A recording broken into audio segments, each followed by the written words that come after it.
ಹೌದು ಬಾರಿ ಯೂಸ್ ಮಾಡಿದಾಗ ಫಿನಲ್ ಮಾಡಿದ್ನಲ್ಲ ಅಥವಾ ಹೊಸಾಗಿ ಏನು ಅನ್ಬಿಡೋದು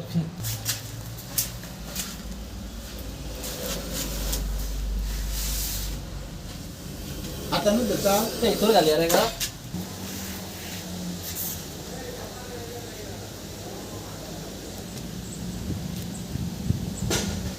सही सोड